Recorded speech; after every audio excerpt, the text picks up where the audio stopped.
Pour ne rien rater de nos programmes, n'oubliez pas de vous abonner à nos deux chaînes YouTube, le Média TV et le Média 24/7, et d'activer la cloche. Bonjour à toutes et à tous, ravi de vous retrouver sur Le Média pour le récap, votre rendez-vous quotidien d'actualité. Du lundi au jeudi, on revient sur un sujet sans filtre et sans langue de bois. Mais avant de commencer l'épisode, on voulait vous dire un grand merci. Vous êtes déjà près de 3700 à avoir soutenu notre campagne Riposte et ensemble, nous avons franchi la barre des 150 000 €. Mais on va pas se mentir, l'été, c'est toujours un peu compliqué pour les médias indés. L'audience ralentit, les soutiens habituels aussi. Et pour ne rien arranger, les orages ont inondé notre régie. Bref, vous l'avez compris, on continue la riposte et on a besoin de vous pour continuer à vous proposer une information libre, indépendante et populaire. Pour nous soutenir, rendez-vous sur campagne.lemediatv.fr et surtout n'oubliez pas, les dons sont défiscalisables. 100 € donnés ne vous compteront en fait que 34 € après impôt. Et maintenant, place à l'épisode 67 du récap. C'est parti!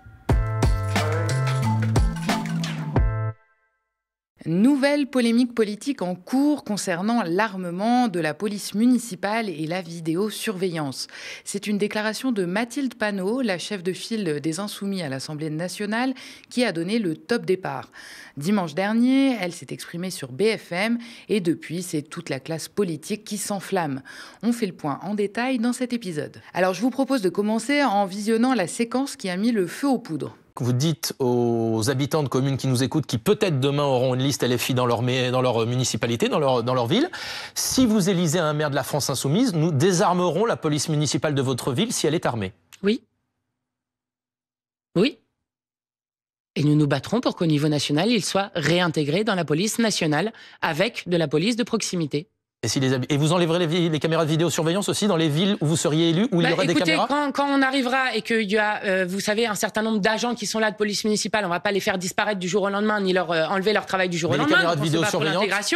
Et quant aux caméras de surveillance, là aussi, il faut voir dans le cadre des contrats. Mais moi, je le redis, je ne suis pas favorable à ce qu'on mette des caméras de surveillance partout qui n'ont, encore une fois, jamais prouvé leur utilité. Donc il y aura un plan pour enlever les caméras de vidéosurveillance dans les villes où la France Insoumise serait élue. Oui, mais en fait, ne faites pas semblant que c'est extrêmement choquant de proposer ça. Je vais vous dire, tous ceux qui ont mis de la police municipale à tout va, qui l'ont surarmée à tout va et qui ont mis des caméras de surveillance, qu'est-ce que ça a créé ? Qu'est-ce que ça a créé ? Vous faites que de dire que la situation sécuritaire est catastrophique. Donc ce ne sont pas des solutions. C'est en fait un vieux serpent de mer qui réapparaît à la faveur de la campagne municipale et sur lequel tout le monde veut faire son beurre anti-LFI. Pour les Insoumis, rien de neuf sous le soleil. Le mouvement réclame de longue date une réforme de la police de la cave au grenier. En juin 2020, Jean-Luc Mélenchon plaidait pour, je cite, une police aussi désarmée que possible pour qu'elle inspire le respect aux citoyens. Déjà, à l'époque, cette déclaration avait fait polémique. Tout le monde y était allé de son petit mot pour la discréditer, si bien que le candidat Mélenchon avait dû préciser sa pensée sur le plateau de LCI. Pas question de désarmer le RAID ou le GIGN, avait-il assuré, mais plutôt la police qui fait la circulation, la police qui vient dans les manifestations ou celle qui est au commissariat, je le cite. En bref, la police qui est au contact direct de la population. Quand Mathilde Panot aborde la question sur le plateau de BFM, elle ne lâche pas une bombe politique, loin de là. Elle se contente de rappeler une position que LFI défend depuis des années. Aucun scoop, aucune rupture, et ça se voit d'ailleurs à sa réaction presque étonnée pendant l'interview. Elle défend une idée simple, tout le monde a le droit à la sûreté dans notre pays, mais appelle à sortir du tout répressif au profit de la prévention et d'un accroissement des moyens humains. Elle s'interroge à haute voix, ceux qui ont surarmé la police municipale à tout va, qu'est-ce que ça a créé ? Sa réponse, rien de concluant, la surenchère est un échec patent, dit-elle. Et c'est là que le paradoxe saute aux yeux. Ceux qui ont fait le choix politique de l'escalade policière sont aussi ceux qui, quotidiennement, se plaignent d'un climat d'insécurité grandissant en France. Leur propre stratégie n'a, semble-t-il, rien arrangé.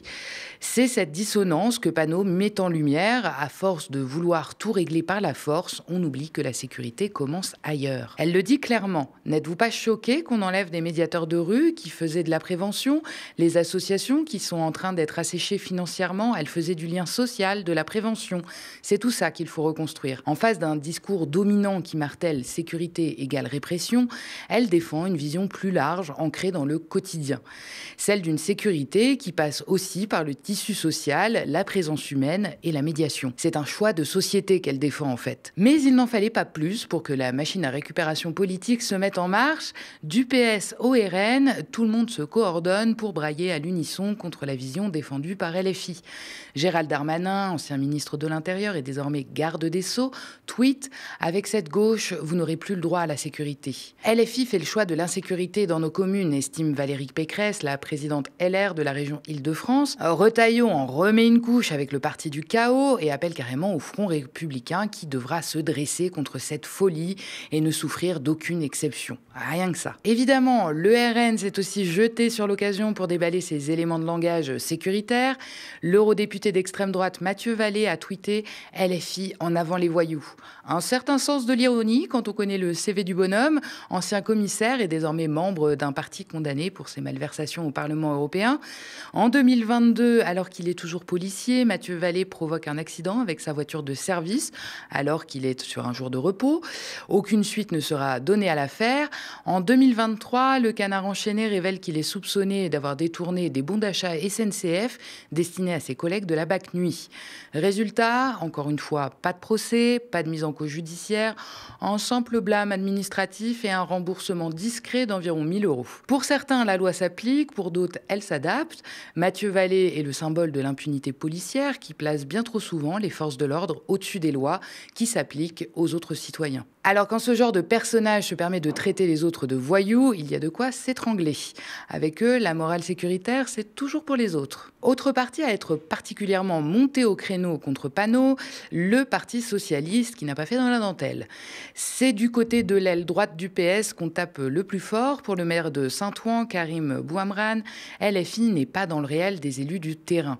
Je le cite, « Désarmer la police municipale, supprimer la vidéoprotection, c'est porter atteinte à la sécurité publique pour ceux qui en ont le plus besoin, ceux qui vivent dans les quartiers populaires ». Même son de cloche du côté du maire de Montpellier, Michael Delafosse, qui défend coûte que coûte l'armement de la police municipale ainsi que la vidéoprotection. Pas étonnant de la part d'un édile qui a mis en place la police métropolitaine des transports, une unité armée jusqu'aux dents, alors Glock 17, gaz lacrymo, bâton télescopique, pistolet à impulsion électrique et même maître chien. En fait, c'est tout bonnement la plus grande unité de police dédiée au transport en France. Le maire présente la création de la PMT comme un choix politique pour répondre à un besoin légitime de sécurité, je le cite, tandis que le préfet appelait en 2023 à nettoyer Montpellier de la délinquance. Ça donne le ton. Habituellement plus modéré sur ces questions, Olivier Faure, le premier secrétaire du PS, se dit lui aussi en désaccord avec Mathilde Panot. Il a même exclu toute possibilité d'alliance avec LFI au municipal en cas de projet comportant la suppression de la vidéoprotection ou de l'armement des policiers. On l'écoute sur France Info. Jamais, en fait, je n'accepterai sur une liste des gens qui...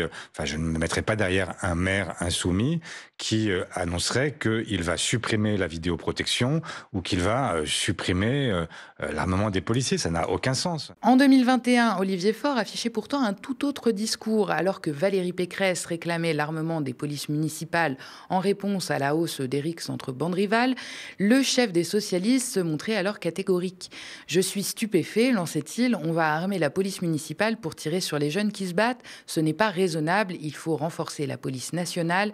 La répression, c'est déjà trop tard. D'ailleurs, le programme du NFP signé en 2024, entre autres par le PS, prévoyait le rétablissement de la police de proximité et une évaluation indépendante des dispositifs de vidéosurveillance en lien avec la défenseure des droits. Ce revirement illustre à quel point le débat sécuritaire a dérivé vers des postures beaucoup plus radicales.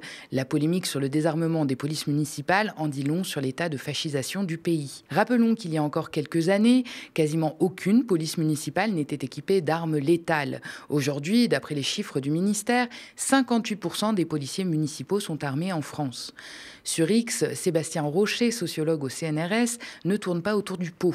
Armer tous les policiers n'a jamais fait ses preuves, explique-t-il.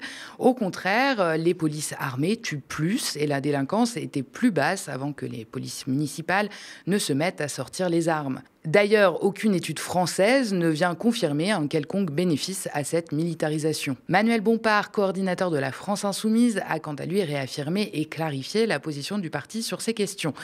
Pour lui, la sécurité relève avant tout des prérogatives régaliennes. Ce n'est pas aux collectivités locales de prendre en charge ces enjeux, mais bien à l'État, d'où la proposition d'intégration des polices municipales au sein de la police nationale. On l'écoute. Sur la question de la police municipale et de l'armement de la police municipale. Nous, depuis des années et des années, nous avons toujours eu la même position sur ce sujet. Et d'ailleurs, c'était la position de nombreux maires socialistes.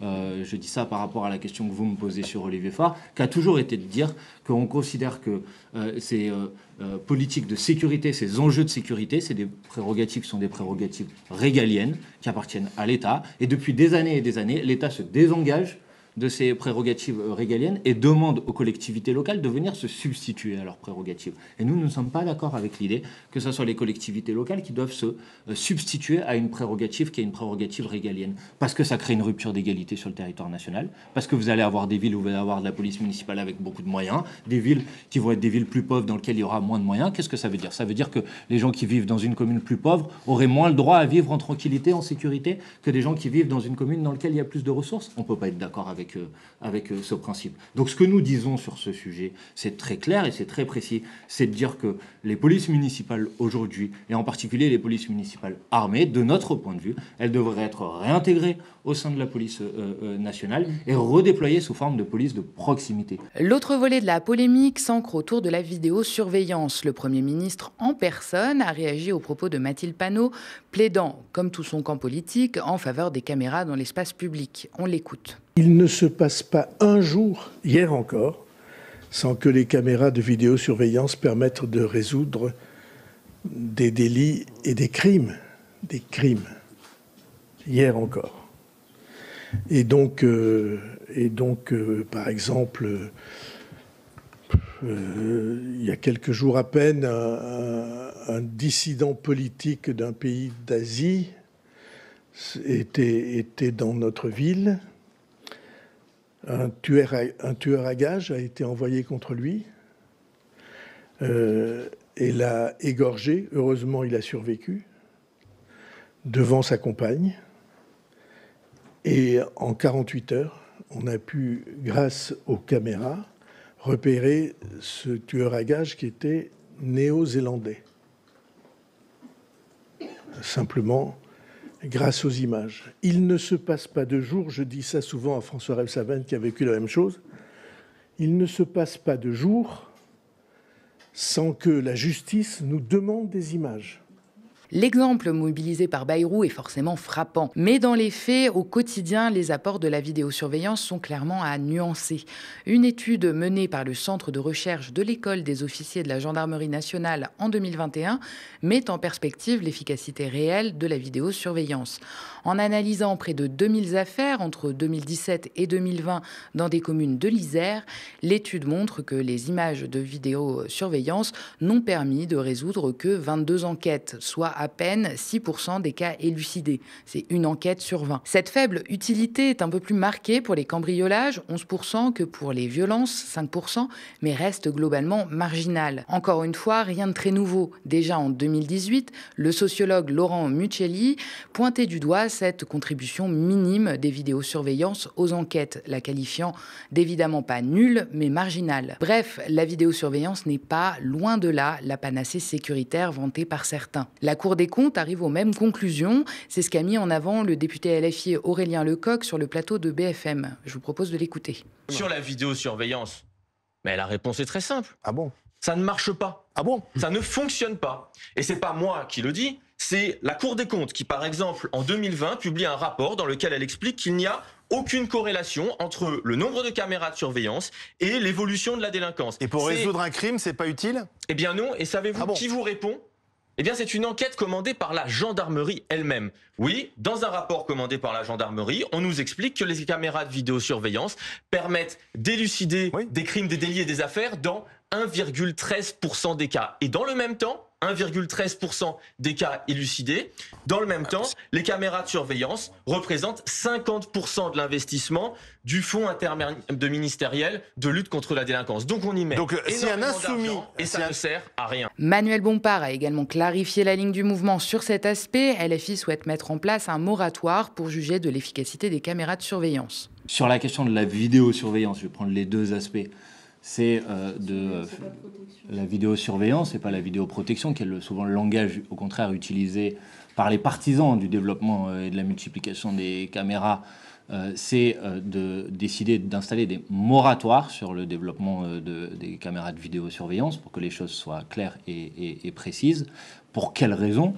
Parce qu'en fait, nous, on ne fait pas d'idéologie sur ce sujet.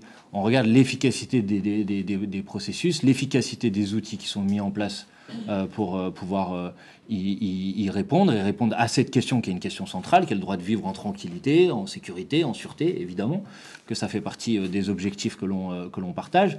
La réalité, c'est qu'aujourd'hui, vous avez même une enquête de la gendarmerie qui vous dit que les caméras de vidéosurveillance n'ont permis, selon les propres chiffres de la gendarmerie, de participer à l'élucidation, et pas à la prévention d'un crime ou d'un délit, à l'élucidation d'un crime ou d'un délit dans 2% des cas.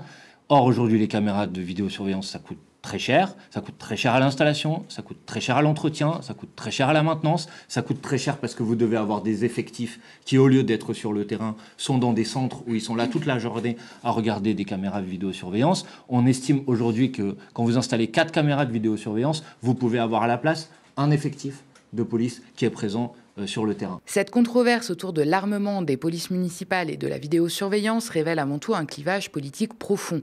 D'un côté, une vision sécuritaire fondée sur la répression et la surveillance accrue. De l'autre, une approche axée sur la prévention, le renforcement du tissu social et un contrôle démocratique des forces de l'ordre. Ce débat dépasse largement les questions techniques. Il incarne un véritable choix de société entre une gestion fondée sur la peur et le contrôle et une autre portée par la confiance et la justice sociale. L'insécurité ne reculera ni par l'armement systématique, ni par la multiplication des caméras, mais par un engagement fort contre la précarité croissante, un réinvestissement dans les services publics essentiels, l'éducation, la santé, la culture, mais aussi la reconstruction du lien social détruit par des décennies de politique néolibérale. La sécurité ne se décrète pas par la force ou la surveillance, elle se construit en combattant les inégalités et en bâtissant une société plus juste et plus solidaire. Voilà où se trouve le vrai défi. Dans l'actualité également, le Sénat alerte sur les aides aux entreprises. 211 milliards d'euros, c'est le coût des aides publiques aux entreprises en 2023. Il s'agit d'un des premiers postes de dépenses de l'État et pourtant personne ne l'avait évalué. L'administration a été incapable de nous dire combien elle donnait, à qui et à quoi cela servait. Donc c'est un des premiers enseignements. Et d'ailleurs, je tiens à le dire, une des premiers gros travaux de cette commission d'enquête, qui sera un des points forts, c'est que pour la première fois, nous donnons un chiffre objectivé. Le rapport de la commission d'enquête sénatoriale chargée du dossier propose une série de mesures et épingle des entreprises comme Michelin, qui a reçu 2,8 millions d'euros d'exonération et crédit d'impôt en 2023-2024, mais a annoncé un plan social de plus de 1250 salariés. C'est vrai qu'il y a un vrai sujet de l'évaluation et de savoir, et c'est bien là notre souci, si chaque euro alloué à l'aide aux entreprises trouve quelque part son efficience, est efficace et permet, c'est quand même bien là le nerf de la guerre, de créer de la richesse. La Commission appelle donc à la responsabilisation des entreprises en imposant le remboursement total si l'entreprise délocalise après avoir reçu une aide ou une déduction des aides si elle distribue des dividendes. On poursuit avec le climat et les températures qui ont atteint des records dans le mois de juin dernier. Localement, les températures ont dépassé régulièrement les 40 degrés dans plusieurs pays d'Europe et atteint jusqu'à 46 degrés en Espagne ou au Portugal. Et non, il ne fait pas juste chaud parce que nous sommes en été. D'après les scientifiques, la vague de chaleur aurait été de 2 à 4 degrés moins intense sans le changement climatique causé par l'homme. L'étude centrée sur 12 villes européennes estime également que cette hausse des températures a probablement causé environ 2300 décès prématurés entre le 23 juin et le 2 juillet. Alors oui, le réchauffement climatique tue. On termine avec l'actualité internationale et le sinistre plan israélien pour déplacer les Palestiniens de Gaza. Déplacer 2 millions de Palestiniens. Voici le plan d'Israël Katz, le ministre de la Défense israélien. Alors que Netanyahou et Donald Trump enchaînent les rendez-vous à Washington depuis 2 jours pour évoquer un potentiel cessez-le-feu, le plan d'Israël reste d'exclure les Gazaouis de Gaza. Dans un premier temps, il veut contraindre 600 000 Palestiniens à se rendre dans ce qu'il appelle un camp humanitaire sur les ruines de Rafah, au sud de l'enclave. Une zone contrôlée par des organisations internationales de laquelle les Gazaouis n'auraient pas le droit de sortir. Pour des experts juridiques, ce plan est une violation grave du droit international équivalent à de l'épuration ethnique. L'avocat israélien Michael Sfard parle de plan opérationnel pour un crime contre l'humanité.